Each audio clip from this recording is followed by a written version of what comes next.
همچنین کمک کردی بودم یا بیا نظام زمان وقت خیلی متفاوتی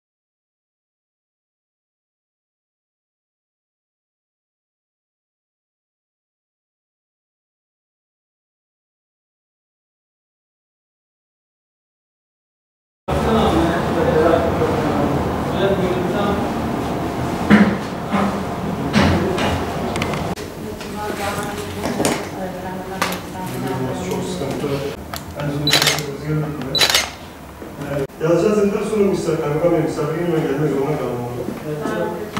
O var. Nasıl orada tamam çıkıyor.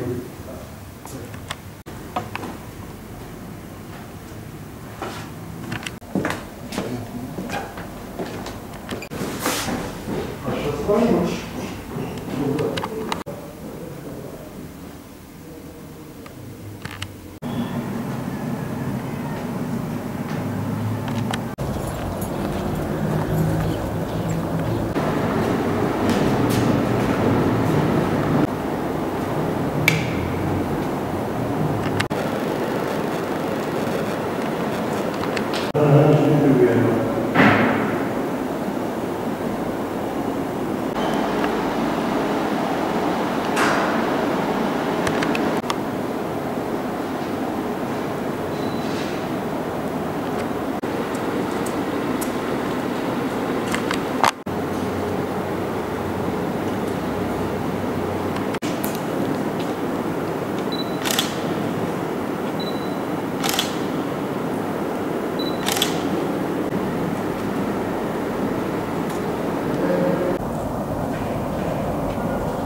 Hiçbir şey yapmaz.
Şu an içinde bulunduğumuz binadan ben size bahsetmeye başlayayım ya da buradan başlayayım.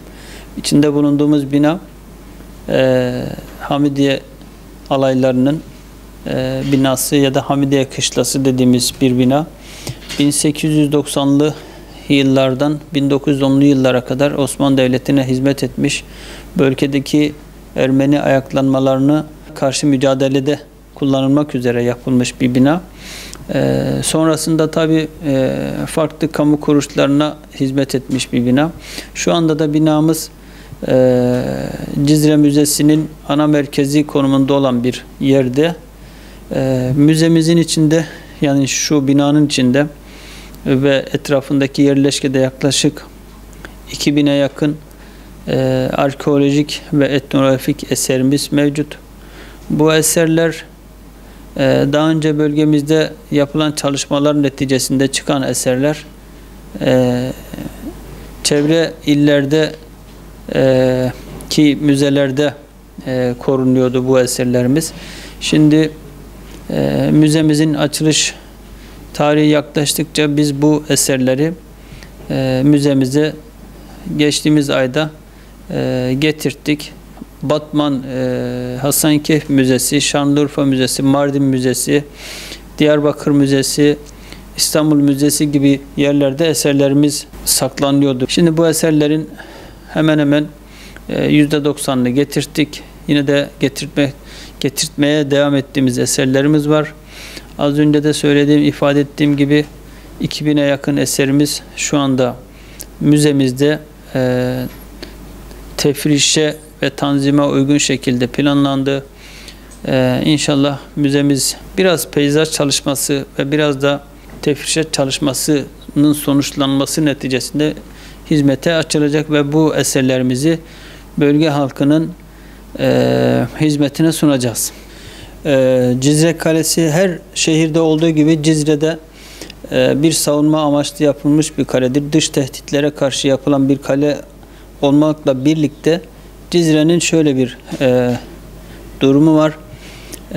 Tabi milattan önce 4000-5000 yıllara kadar geçmiş olduğu kaynaklarda yazılan şeyler, yaklaşık 13-14 tane uygarlığın burada hüküm sürdüğü, sonrasında milattan sonra 700'lü yıllardan sonra İslam devletlerinin hükmüne girdiği, bölgenin hızla Müslümanlaştığı bir dönem yaşıyor bölge.